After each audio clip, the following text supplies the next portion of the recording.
Sector અત્યારે જે lead કરી રહ્યું છે, આઈટી આજે ઘણું મહત્વનું આપણે સવારથી આમ તો ચર્ચા કરી હતી. ગૌરાંગજી, એક વ્યૂ સેક્ટર માટે એકવાર ફરી ચર્ચા કરી આના ઉપર, કારણ કે અત્યારે જે લીડ કરતા દેખાડી રહ્યા છે અને ફર્સ્ટ હાફમાં એક અનુમાન હતું કે અગર આઈટી તરફથી સપોર્ટ એક જરૂરી રહેશે તો અત્યારે ઇન્ડેક્સ પણ જુઓ 0.5% વધારે મજબૂત છે. Stocks like Infosys, Tech Mahindra, LTI, Mindtree અત્યારે લીડ કરી રહ્યા છે. નિફ્ટીમાં જે મજબૂતી તરફના છે, અન્ય કાઉન્ટર્સ પણ અત્યારે એક જોરદાર ખરીદદારી સાઇડ આપણે જોઈ રહ્યા છીએ. તો કઈ રીતે ઓવરઓલ હવે ફંડામેન્ટલ્સ આગળ mid cap, large cap IT કંપનીઓ માટેનો વ્યૂ? છેલ્લા મારા ખ્યાલથી અઠવાડિયા 10 દિવસથી આઈટી ક્ષેત્રની સૂચકાંક જે છે એને સારી એવી પ્રદર્શન કર્યું છે. અને વારંવાર જ્યારે બજાર એક નફા બાંધવાની ચપેટમાં આવી જાય છે અને દાયરાબંધ કારોબાર થાય છે, ત્યારે આઈટી અને ફાર્મા આ બે જ સૂચકાંક હોય છે જ્યાં ઘડી તમને વધારે પડતી ગતિવિધિ આવતી દેખાય છે. જ્યાં સુધી પરિણામની પરિસ્થિતિ છે તો મારા ખ્યાલથી કોઈ ખરાબ સમાચાર નહોતા આઈટી ક્ષેત્રની કંપનીઓમાંથી, એ સારા સમાચાર હતા.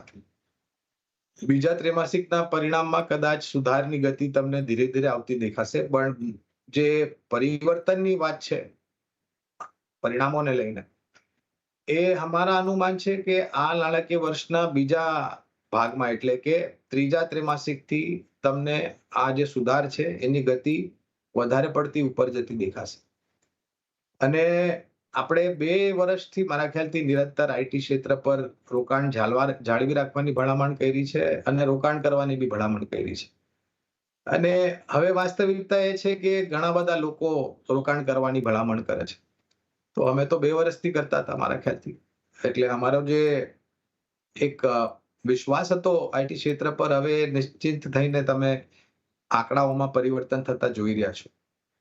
તો રોકાણ હોય તો જાળવી રાખો મારા ખ્યાલથી દિગ્ગજ કંપનીઓમાં અને નાની મિડ ટુ સ્મોલ કેપ કંપનીઓમાં જે સારી સક્ષમ કંપનીઓ છે જાળવી રાખો, કારણ કે હવે પરિવર્તન મારા ખ્યાલથી ધીરે ધીરે ગતિ પકડશે. આ માત્ર હું આપણા ભારત વર્ષની વાત નથી કરતો, વિદેશોમાં બી ખાસ કરીને અમેરિકા અને યુએસમાં જે રીતના પરિસ્થિતિ સુધરી રહી છે, પહેલા ડિસ્ક્રિશનરી કટ અને બજેટ કટ હતા, હવે ઇતિહાસ થઈ ગયા છે.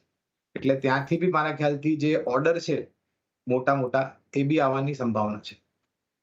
જી, ઓવરઓલ એક વ્યૂ, સારી ક્વોલિટી કંપનીઓ આઈટીમાં, પછી લાર્જ કેપ છે, એક મિડ કેપ છે, રોકાણ તમારું જાળવી શકો છો લાંબા ગાળા માટેનો વ્યૂ નિફ્ટી, આઈટી અને આઈટી કંપનીઓ માટે.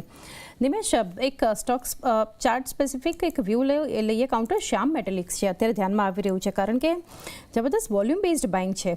8.5% મજબૂત છે આ કાઉન્ટર, સૌથી વધારે વોલ્યુમ્સ જનરેટ થતા, અને ઇનફેક્ટ નવા લેવલ્સ પર 844ના લેવલ્સ પર આ કાઉન્ટર આજે પહોંચ્યું ખુલતાની સાથે જ. ત્યાંથી થોડું અત્યારે નીચે આવ્યું છે, પરંતુ જબરદસ્ત બાઇંગ છે અત્યારે. 8%ની ખરીદદારી. આજે બ્રોકરેજ તરફથી પણ યુબીએસનો રિપોર્ટ છે, તૃપ્તિએ જણાવ્યો હતો શ્યામ મેટાલિક્સ પર યુબીએસ ખરીદદારીની સલાહ 1200ના લક્ષ્યાંક પણ એમણે આપ્યા છે. તો તમે કઈ રીતે સેટઅપ આ કંપનીનું જોઈ રહ્યા છો, શ્યામ મેટાલિક્સ? જે પ્રમાણે સ્ટ્રક્ચર છે ચાંદની, એક સ્ટ્રોંગ બ્રેકઆઉટ આવ્યું છે વિથ સારા વોલ્યુમ સાથે, ડેફિનેટલી એક બાય કેન્ડિડેટ બને છે. મારું માનવું છે કે અત્યારે ગેપ અપ ને ઓલરેડી 8% પ્લસ છે, અને આ લેવલ પર ફ્રેશ એન્ટ્રી લેવા કરતા થોડી વેઇટ એન્ડ વોચ કરીને ડેફિનેટલી આ કાઉન્ટર રડારમાં રાખવાનું છે. ને અહીંથી મને લાગે છે કે એક જો બ્રેકઆઉટ સસ્ટેન થશે તો આ સ્ટોકની અંદર એક અનચાર્ટેડ ટેરેટરીમાં ટ્રેડ થઈ રહ્યો છે, અને ઉપરની તરફ 1000 થી 1100 રૂપિયાનું લેવલ આવતા વાર નહીં લાગે. એટલે વ્યૂ બુલિશ છે મારો. માત્ર ને માત્ર આજે ગેપ અપ ઓપનિંગ થયું છે, એટલે આજને આજ સ્ટોકની અંદર એન્ટ્રી લઈ લેવી જરૂરી નથી. આજના દિવસે થોડી રાહ જોઈએ ક્લોઝિંગની અંદર, ને જો કોઈ પણ જાતનો ડીપ આવે છે નીચેની તરફ, આઈ થિંક મારું માનવું છે કે નીચેની તરફ 770 780 જે છે એક સ્ટ્રોંગ બેઝ એરિયા બનશે હવે. એટલે જો એ લેવલ આસપાસ મળે છે તો એક બેસ્ટ એન્ટ્રી બની શકે છે, પરંતુ ચોક્કસપણે આ કાઉન્ટરની અંદર વ્યૂ બુલિશ છે, અને 780 આસપાસ મારું માનવું છે કે જો એન્ટ્રી મળતી હોય તો ચોક્કસપણે આ લેવલ પર એન્ટ્રી લઈ શકાય. ઓકે, બાય ઓન ડિપ્સ 780ના લેવલની થોડી રાહ જુઓ, ત્યારબાદ એન્ટ્રી શ્યામ મેટાલિક્સ માટે. ગૌરંગજી, ઓટો માટે એક વ્યૂ લઈએ. ઓટો જે સ્ટોક્સ છે એક મજબૂત શરૂઆત બતાવી, પરંતુ ત્યારબાદ જલ્દી જ એક પ્રોફિટ બુકિંગ બતાવી રહ્યું છે. M&M ઘટી ગયો અત્યારે. અન્ય કાઉન્ટર પર મારુતિ સુઝુકી, ટાટા મોટર્સ, ત્યાં પણ આપણને એક દબાણ, એટલે વેચવાલી ફરી આપણને નફા વસૂલી આવતા જોઈ રહ્યા છીએ શરૂઆત બાદ. પરંતુ આ તો એક સેશનની વાત કરીએ. લોંગર ટર્મ વ્યૂ કઈ રીતે ઓટો એન્સિલરી ઓવરઓલ આ સ્પેસ માટે તમે રાખી રહ્યા છો? કાર્યક્રમની શરૂઆતમાં તમે સેક્ટર રોટેશનની વાત કરેલી ચાંદી. આ જ પરિસ્થિતિ છે. ઓટો ક્ષેત્ર ચાલ્યા બી હતા, Maruti, M&M, Tata motor, Hero MotoCorp, Bajaj auto, TVS motor, Ashok Leyland, Eicher motor, આ બધામાં તમે સારી એવી ગતિવિધિ ઉપરની તરફ જોયેલી હતી અને ત્યારબાદ થોડી ઘણી નફો બાંધવાની પરિસ્થિતિ થઈ રહી છે. આ મારા ખ્યાલથી ટૂંકાથી મધ્યમ ગાળા માટે છે. લાંબા ગાળા માટે રોકાણ હોય તો તમારે કોઈ પરિવર્તન વેચવાલીની પરિસ્થિતિ ઊભી કરવાની નહીં. અને જો રોકાણ લાયક મૂડી હોય અને તમારી પાસે જોખમ ઝેલવાની ક્ષમતા ઉપરની તરફ હોય તો નીચલી સપાટીનો લાભ લઈને તમારું રોકાણ વધારી બી શકો છો. તો ઓવરઓલ એક ફ્યુ જે આપણે જોઈ રહ્યા છીએ ખાસ કરીને ઓટો માટે એક ઘટાડો છે, પરંતુ ક્વોલિટી સ્ટોક્સ છે તમારી પાસે લાંબા ગાળા માટે એક કોઈ ચિંતા વગર હોલ્ડ કરી શકો છો ઓટો એન્સિલરીમાં તમારું રોકાણ. વધુ એક કાઉન્ટર જે અત્યારે ફોકસમાં આવતું દેખાડી રહ્યું છે, ગ્રાસિમ નિફ્ટી ગેનરમાં અત્યારે જોઈ રહ્યા છે. નિમેશ, ચાર્ટ સમજીએ. 2% આસપાસ મજબૂત છે. ઓપનિંગ લેવલ કરતાં અત્યારે જુઓ એક ડેઝ હાઈ તરફ આગળ વધારે વધતું આપણને જોઈ રહ્યા છે. ખરીદદારી જે અત્યારે વધતી જોઈ રહ્યા છે કાઉન્ટર પર 2694ના લેવલ પર ઓપનિંગ થયું હતું, ત્યાંથી અત્યારે એક મજબૂતી તરફ. ગ્રાસિમ કઈ રીતે ચાર્ટ સેટઅપ તમે જોઈ રહ્યા છો? સ્ટ્રક્ચર બુલિશ છે. સ્ટોકે 100 ડેઝની એવરેજ પાસે સપોર્ટ લઈ એક ટ્રેન્ડ રિવર્સલના સંકેત આપ્યા છે અને ત્યારબાદ સતત છેલ્લા 5 દિવસથી એક મોમેન્ટમ ક્રિએટ થયું છે.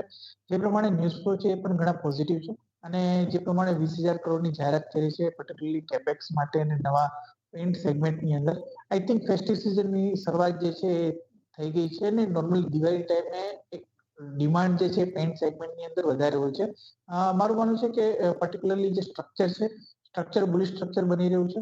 ઉપરની તરફ 2900 સુધીના લક્ષ્યાંક આવતા 2 થી 3 મહિનામાં જોવા મળે એવી પોસિબિલિટી દેખાઈ રહી છે. એટલે જો કોઈ પણ જાતનું ડીપ આવે છે ચોક્કસપણે ખરીદી કરવી જોઈએ. નીચેની તરફ સ્ટોપ લોસ 2600 ની નીચે રાખવાનો રહેશે. એટલે 52 ડિપ્સની સ્ટ્રેટેજી સાથે 2600ના સ્ટોપ લોસથી ખરીદી કરવાની ભલામણ છે. ઉપરની તરફ 2900 સુધીના લક્ષ્યાંક આવી શકે છે. ઓકે, 2600નો સ્ટોપ લોસ, 52 ડિપ્સ, અહીંયાથી 2900 સુધીના લક્ષ્યાંક બતાવી શકે છે ગ્રાસિમ. ગૌરંગજી, છેલ્લે તમારી પાસેથી સ્ટોક સમજવો છે ઇન્ટરગ્લોબ એવિએશન માટે, કારણ કે એક મલ્ટિપલ અપગ્રેડ્સ જોઈ રહ્યા છે અત્યારે. જબરદસ્ત બાઇંગ આ કાઉન્ટરમાં પણ આવ્યું છે અને અહીંયાથી એક નિયર ટર્મ હેડવિન્ડ ગંગવાલ સ્ટેક સેલ જે છે એને આપણે ગણી શકાય અને ફોલિંગ ક્રૂડ પ્રાઇસીસ જે આપણે જોઈ રહ્યા છીએ, છતાં પણ 60%, મોર દેન 60% માર્કેટ શેર એક ટેલવિન્ડ કંપની માટે ગણી શકાય. જેફરીઝ તરફથી વ્યૂ, ત્યારબાદ HSBC, ઘણા બધા બ્રોકરેજ હાઉસીસના વ્યૂ, તો એમના તરફથી એક વ્યૂ થયો, પરંતુ ફંડામેન્ટલી તમે ઇન્ડિગો કઈ રીતે જોઈ રહ્યા છો આ કંપનીને? 4,900ના લક્ષ્યાંક છે લાંબા ગાળા માટે ચાંદી, અને મારા ખ્યાલથી આજે માર્કેટ શેર છે અહીંયાથી હજુ બી વધી શકે છે. જે રીતના નવા એરક્રાફ્ટ જોડવાની વાતો કરી છે, જે રીતના સરકાર તરફથી નાના ટાયર 2 ટાયર 3 સિટીઝમાં એર કનેક્ટિવિટી કરવાની વાત કરી છે ઉડાન 1 ઉડાન 2 ની તહેત. અને મારા ખ્યાલથી આ એક સૌથી યશસ્વી લો કોસ્ટ કેરિયર એરલાઇન છે. લો કોસ્ટ કેરિયર તો માત્ર નામ છે, ટિકિટના ભાવ તમે જોવા જાવ તો ફૂલ સર્વિસ એરલાઇન્સ જેટલા જ છે. તો પાયાના મતે ખરીદારીની ભલામણ છે અને હાલની પરિસ્થિતિમાં 4,900 સુધીના લક્ષ્યાંક છે.